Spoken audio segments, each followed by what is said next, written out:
any instructor with any discipline, and in the end, after I describe it, I'll talk a little bit about how one might do that.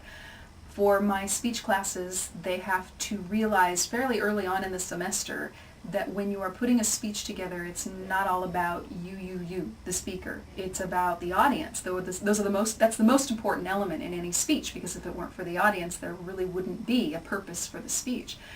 And so I have them do what's called audience analysis, which students have likened in the past to speed dating. What I do is I set the entire room up where everyone's desks are facing one other person.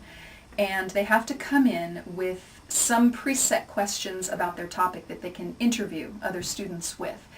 And if a student is still juggling a topic for their speech, they can also tell the student what topics they're juggling and find out what topic that student would like to hear, and sort of take a poll. And if there's 3 topics a student could do, and they ask the class which ones, and one topic sort of seems to reign supreme, then obviously the student should go with that topic, because that's what the class is motivated with.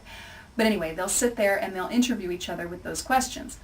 So if a student is thinking about doing a speech about Marilyn Monroe, for example, they would ask every other person in the class as they're doing their speed dating, do you know who Marilyn Monroe is? Might be the first obvious question, because they might find out that 75% of the class has no idea who she is. So they would have to give some background information as part of their speech.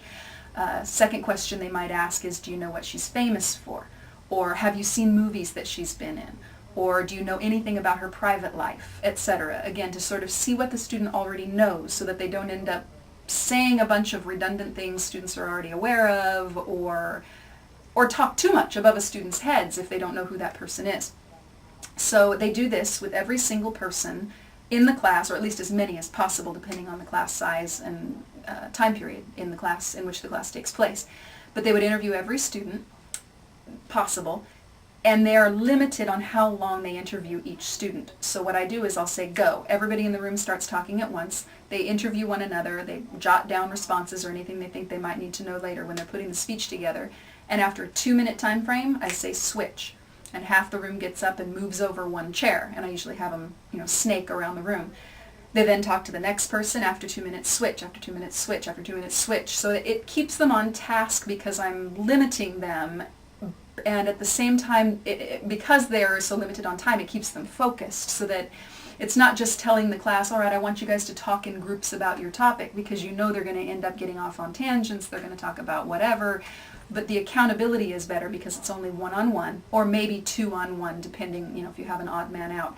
But it's a one-on-one situation, it's timed, they snake around the room, and they have to get the job done so that they can figure out what they're going to do for their speeches. Now this can be morphed into any topic, any class, any assignment, any instructor, I would imagine. If you are writing a paper and you have a specific topic for a paper that you're having them write, again, the students can come in with preset questions, maybe even just to get a better idea of what the assignment is supposed to be. Interview one another, go around the room, again, time it so that they stay focused and on task. And they end up walking out of the class that day with a lot of ammunition and a lot of knowledge that they might not have had otherwise, just from researching or just from talking to their instructor. They get student perspective, and that helps out a lot. It's time consuming because it pretty much demolishes a class period. It does take, I teach Tuesday, Thursday, so I have an hour and 15 minutes, and it demolishes the whole hour and 15 minutes, but it's so valuable, and the students just beg to do it again when the next speech comes up. Are we going to do audience analysis again? Because they really like the feedback they get from their peers. So that's my input on what you can do for active learning.